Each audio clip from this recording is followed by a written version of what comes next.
उनको बोलना चाहूँगा, कोचिंगों से दूर रहो यार, है ना? हुँ, कोई फ़ायदा नहीं होने वाला है। आप ना लाख 2-4 लाख रुपए लुटा रहे हो ना। हुँ। मुझे तो ये लगता है आजकल यूपीएससी जितनी भी बड़ी कोचिंग है, उनकी टेस्ट सीरीज़ पकड़ के तो मैं कल यही समझ में नहीं आ रहा था कि क्वेश्चन लिखना क्या होता है। लेकिन जीएस-3 आपके लिए आसान होता है। यूपीएससी इस हिसाब से फ्रेम करता है कि एक पेपर टफ, एक पेपर ईज़ी बनाता है। शुरू के जैसे मैंने 4 क्वेश्चन की इतने बढ़िया लिखे विद डाटा लिखे ना, हुँ, तो एक कॉन्फिडेंस आ गया। 4 क्वेश्चन जैसे ही मैंने किया ना, तो कॉन्फिडेंस आ गया।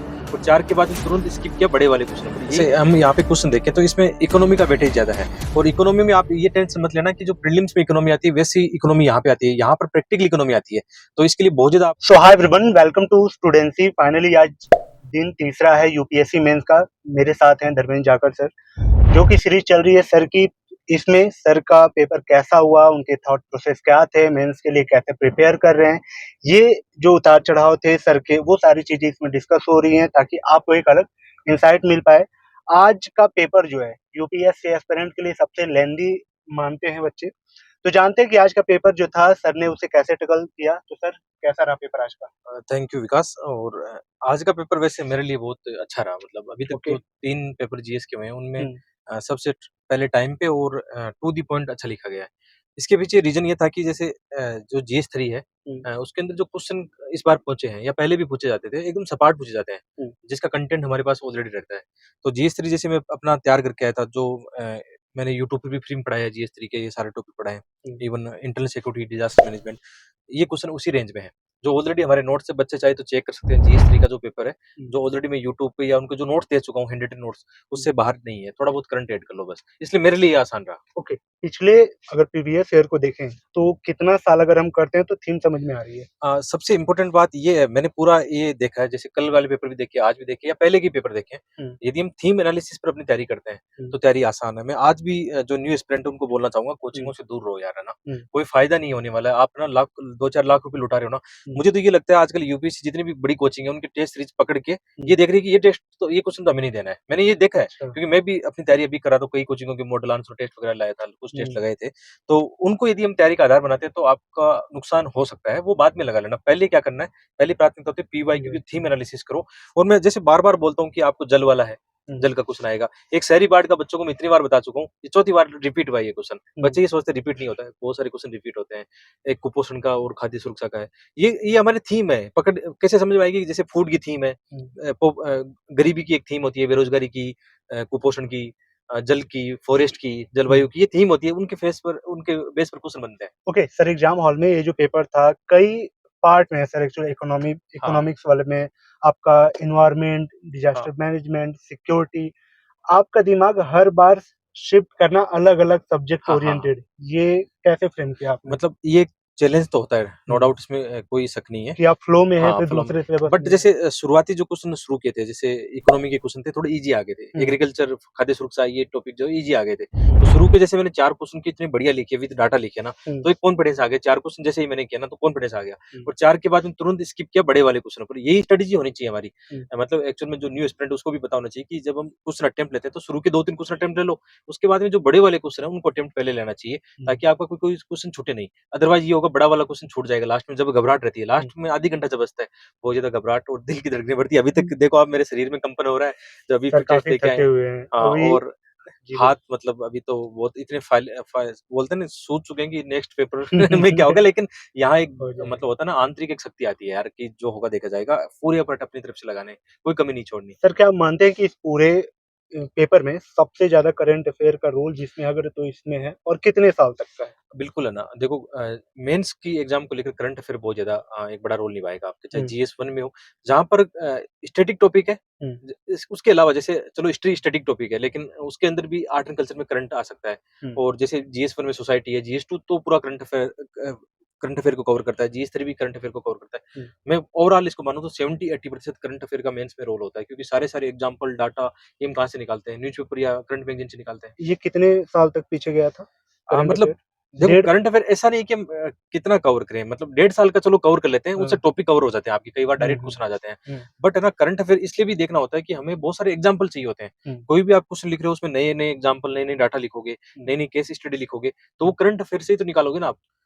ओके, डिटेल अभी रिव्यू करते हैं सर के साथ कि सर के क्या थॉट थे किसी भी क्वेश्चन को करने से पहले। उससे पहले सर मैं डायरेक्ट आपसे एक रफ टफ क्वेश्चन पूछूँ हाँ, तो आपने जितने बच्चों को आंसर राइटिंग कराई है, हाँ।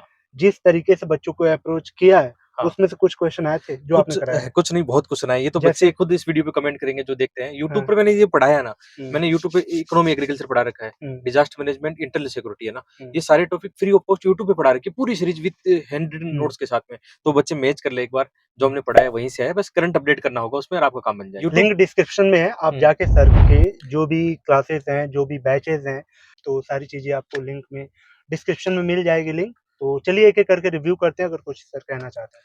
हाँ, नहीं एक-एक क्वेश्चन मैं बताता हूँ आपको कि किस तरीके से आपको थोड़ा देखना चाहिए, तैयार करना चाहिए और हुँ, कोचिंगों की ट्रेडिशनल कोचिंगों की नीड नहीं है। जैसे मैं आपको बार-बार बोल रहा हूँ कि यार बिल्कुल। यूट्यूब पे मैंने जब फ्री में पढ़ा दिया है, उनको देखो और अपडेट कर लो, आपका काम बन गया। आंसर राइटिंग करनी हो तो मैं हमारे साथ थोड़ा-सा एक प्रीमियम हम लेते हैं, हुँ, थोड़ा-सा क्योंकि बच्चों को बहुत सारे बच्चे होते हैं वहाँ पे हुँ, लाइव हुँ, सेशन में, हुँ, ऐप पर चार्जेज़ भी होते हैं, इसलिए छोटी-सी मैं उनसे एक राशि लेता हूँ और सेम टू सेम ये जो पूछा गया ना, हुँ, इनसे 10 गुना बेटर हम फ्रेम करते हैं क्वेश्चनों को क्या और बात है। आसानी से उनको आंसर राइटिंग कर लेते हैं।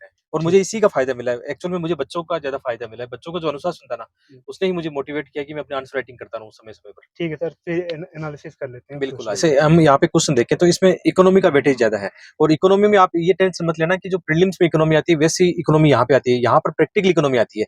तो इसके लिए बहुत ज़्यादा आपको कोई साइंटिफिक नॉलेज की आवश्यकता नहीं है। जैसे आप पहला क्वेश्चन देखोगे तो ये समावेशी विकास को लेकर है। समावेशी समृद्धि आपका पहला टॉपिक उसमें देखना सिलेबस में साफ मेंशन है। हर साल यहाँ से क्वेश्चन देखने को मिलते हैं। सेकंड जैसे है यहाँ पे भारत में निरंतर उच्च खाद्य मुद्रास्फीति। ये हम न्यूज़पेपर में कितनी बार पढ़ चुके हैं कि भारत में जो खाद्य मुद्रास्फीति है क्यों इतनी ज़्यादा हो रही है, इन्फ्लेशन ज़्यादा क्यों हो रही है, साथ में आरबीआई के क्या इसमें मौद्रिक नीति के कंट्रोल के साधन है? क्या केवल आरबीआई ऐसा कर सकता है या भारत सरकार राजकोषीय नीति के माध्यम से भी इनको कंट्रोल किया जा सकता है? तो दोनों को आप मिला के यहाँ पे लिखते हैं। क्वेश्चन में केवल डिमांड है कि आरबीआई लेकिन जब हम बात करते हैं, डिस्कशन करते हैं तो मुद्रास्फीति को नियंत्रण केवल आरबीआई नहीं कर सकता, सरकार की भी इसमें भूमिका है, सरकार की जो पॉलिसीज़ है उनकी बड़ी भूमिका होती है। भूमि सुधारों का ये जो क्वेश्चन है, आप ये मान के चलो बहुत बार आपको रिपीटेशन इसमें देखने को मिलेगा और हमने यूट्यूब पे भी इसको पढ़ा है। एकदम सिंपल ये क्वेश्चन आया है, कोई टफ क्वेश्चन नहीं, फ्लैट क्वेश्चन है। जीएस थ्री के सारे क्वेश्चन आप देखोगे ना बहुत ही फ्लैट क्वेश्चन है, डायरेक्ट एकदम टू द पॉइंट लिखने होते हैं। जीएस टू में कल यही समझ में नहीं आ रहा था कि क्वेश्चन में लिखना क्या होता है, लेकिन जीएस थ्री आपके लिए आसान होता है। यूपीसी इस हिसाब से फ्रेम करता है कि एक पेपर टफ एक पेपर इजी बनाता है। ठीक है। नेक्स्ट क्वेश्चन है जैसे हम कई बार पढ़ चुके हैं, मोटे अनाजों की भूमिका पढ़ चुके हैं कि स्वास्थ्य और पोषण को लेकर मोटे अनाजों की क्या भूमिका है। तो इसको अच्छे से एक इंडिया का मैप बना के उसपे दिखा दिया कि मोटे अनाज भारत में कहाँ होते हैं। भारत सरकार की पॉलिसी है। इसके अलावा यूएनओ भी 2023 या 2024 कौन सा ईयर बना रहा है मोटे अनाज को लेकर, ऐसा लिखा जा सकता है उसमें। यानी करंट अफेयर के क्वेश्चन आप देख रहे हो कि करंट अफेयर में इनकी भूमिका ज्यादा है। इसके अलावा जैसे ये क्वेश्चन थोड़ा-सा टफ था बौद्धिक संपदा अधिकारों को लेकर, सिलेबस में साफ मेंशन भी है। लेकिन थोड़ा-सा इसको टैकल करना मेरे लिए थोड़ा आसान नहीं हुआ, उसमें इतने कंटेंट मेरे पास नहीं था इसको लेकर। तो कहने का मतलब यहाँ पर मुझे ये चीज़ समझ में आती है कि सिलेबस में जो पॉइंट मेंशन किए हैं, उन एक सिंगल पॉइंट को भी नहीं छोड़ना है। उनको चाहे आप गूगल करो, चैट जीपीटी करो, कहीं से भी अपने एक शॉर्ट नोट्स बना लो ताकि कोई भी टॉपिक आपके दायरे से बाहर न जाए। इसके अलावा देखो ये आसान था आजकल जो राजमार्गों पर इनका जो कलेक्शन करते हैं, इलेक्ट्रॉनिक टोल कलेक्शन करते हैं। हाल ही में जीपीएस को लेकर चर्चा में रहा था कि ना केवल जो फास्टैग है, इसके अलावा जीपीएस की टेक्नोलॉजी के माध्यम से भी अब क्या होगा टोल कलेक्शन होगा। लेकिन ये अभी शुरुआती स्तर पर है, तो ये चर्चा में था न्यूज़पेपर में और क्वेश्चन यहाँ पे पूछ लिया। इसको लेकर क्या-क्या बाधाएँ हैं, क्या-क्या संभावना है, ठीक है। अब जैसे भारत में नदी प्रदूषण मैंने आपको पहले बताया कि एक जल की एक थीम होती है, जल को लेकर बहुत सारे क्वेश्चन पूछे जाते हैं। यहाँ पे जैसे नदी प्रदूषण को लेकर क्वेश्चन पूछा गया है, इसमें आपके पास बहुत सारे एग्जाम्पल होने चाहिए थे। इसके अलावा जैसे एनवायरनमेंट मेंस के अंदर यही टॉपिक सिलेबस में मेंशन है पर्यावरण प्रभाव आकलन और इसको लेकर पहले भी क्वेश्चन आ चुका है। तो पर्यावरण प्रभाव आकलन का क्वेश्चन फिर से यहाँ पे आया है। नार्को आतंकवाद मैंने पढ़ाया है। एक इंडिया का मैप बना के उसमें जो गोल्डन क्रिसेंट है, गोल्डन ट्रायंगल है वो आराम से दिखा सकते हो। और नार्को आतंकवाद का किस प्रकार संगठित अपराध उनके साथ संबंध है, आतंकवाद के साथ संबंध है, उग्रवाद के साथ संबंध बता सकते हो। और साथ में इनसे निपटने के हमारे पास क्या है, हमारी जो इंटरनल सिक्योरिटी उसमें आप देखोगे मैंने इतना कराया है सफिशिएंट आपके लिए वो कंटेंट। इसके अलावा ये नया देखो करंट अफेयर से सीधा-सीधा करंट अफेयर से डिजिटल व्यक्तिगत डेटा संरक्षण 2023 के संदर्भ में मुख्य विशेषता। बिल्कुल करंट अफेयर का ही। तो करंट अफेयर आप 2023 का पूछ रहे हैं, लगभग 1.5 साल का करंट अफेयर आप कवर कर सकते हो। मतलब आप 2025 में एग्जाम देते हो, तो जनवरी 2024 से लेकर आपका मई तक आगे तक आप तैयार कर सकते हो। करंट अफेयर वैसे ज़्यादा नहीं आएगा लेकिन आपके पास बहुत सारा मटेरियल होना चाहिए लिखने के लिए। इसके अलावा जैसे श्रम बाजार सुधार वाला ये पुराने समय में चर्चा में रहा था, 2-3 साल पहले करंट अफेयर में रहा था। अभी भी करंट अफेयर में था। तो ये आर्टिकल से मतलब कवर किया गया है। थोड़ा-सा इसको भी मेरे लिए चैलेंज हुआ कि मुझे याद नहीं था ये। श्रम संहिता उतनी याद नहीं थी तो थोड़ा मुश्किल हुआ। इसके अलावा जैसे उड़ान स्कीम अभी जाके पूछिए तो इसमें क्या समस्याएँ हैं, क्या इसके फ़ायदे हैं? कैसे क्षेत्रीय कनेक्टिविटी में उड़ान स्कीम लाभ देती है? ठीक है, हाल ही के दिनों में भारतीय सिंचाई प्रणाली के सामने प्रमुख चुनौतियाँ क्या है? कुशल प्रबंधन के लिए क्या उपाय हो सकते हैं? इसमें तो बहुत सारे हमारे पास पॉइंट है कि सिंचाई को लेकर, है ना? इसके अलावा जैसे बफर स्टॉक को निर्माण को लेकर क्या इम्पोर्टेंट है, क्या चुनौती है, ये हम ऑलरेडी पढ़ चुके हैं। ठीक है, मीठे पानी को लेकर क्या संकट है, इनका भी देखो। वही जल वाली थीम है कि स्वच्छ जल को लेकर कितनी बार ये क्वेश्चन जीएस 1 में भी आ चुके हैं और जीएस 3 में भी आ चुके हैं। यानी आप थीम पकड़ लो और उनके डाटा अपने पास रखो, उनके बहुत सारे चीज़ें आपके पास होनी चाहिए। इसके अलावा जैसे साइंस और टेक का यहाँ पर वैसे क्वेश्चन है, जैसे साइंस और टेक का क्वेश्चन यहाँ पे क्षुद्र ग्रह के रूप में पूछा है यहाँ पे, कि क्षुद्र ग्रह क्या है? और जैसे आपने नासा और यूरोपियन एजेंसी के देखे होंगे बहुत सारे ऐसे मतलब प्रोग्राम है जो क्षुद्र ग्रह को ट्रैक करते हैं। आपदा प्रबंधन का भी सेंडाई फ्रेमवर्क पहले आ चुका है, दोबारा रिपीट हो चुका है क्वेश्चन। शहरी वार्ड वाला क्वेश्चन पहले आ चुका है, दोबारा यहाँ पे रिपीट हुआ है। मतलब आप देख रहे हो ना थीम से कितने क्वेश्चन फिर से रिपीट हो रहे हैं। इसके अलावा भारत-चीन सीमा को लेकर क्वेश्चन आया है यहाँ पे, और एक सोशल मीडिया हाल ही में टेलीग्राम को लेकर काफ़ी चीज़ें चर्चा में थी, तो सोशल मीडिया का इनका भी क्वेश्चन आया है। तो ओवरऑल आप देखोगे आपकी तैयारी का आधार पीवाईक्यू होना चाहिए। 5, 6, 7 साल के पीवाईक्यू को आप ऐसा कर लो, खुद के मॉडल आंसर बना लो। आपका एक क्वेश्चन रेंज से बाहर ही नहीं जाएगा, इतना कंटेंट आपके पास होगा। मेरा तो यही कहना है कि और एक चीज़ सबसे इम्पोर्टेंट है, कम पढ़ो, बार-बार रिवीजन करो और लिखने का यदि प्रयास करते हो, अभ्यास करते हो, तो आप का पेपर आसान होगा। अदरवाइज़ क्या होता है, मैंने अपना भी देखा और आस-पास के लोगों को भी देखा है, इस पेपर को 3 घंटे में पूरा करना बहुत मुश्किल काम होता है। मतलब अभी आप अंगुलियों के हाथों को देखो ना, छाले हो चुके हैं कि अब अभी जस्ट 1 घंटे बाद दोबारा एथिक्स का पेपर होने वाला है। तो हालत बहुत खराब होती है। इसका मतलब मेंटल जो टफनेस है, मानसिक मजबूती इस एग्जाम में सबसे आपको आगे ले जा सकती है। आपके पास कंटेंट कम हो सकता है, लेकिन जो लोग बहादुर बनते हैं, साहस दिखाते हैं, मजबूत रहते हैं, वो लोग बहुत आगे निकल जाते हैं, क्योंकि कम कंटेंट में भी वो अच्छा प्रोड्यूस कर देते हैं। बस मेरा यही कहना है।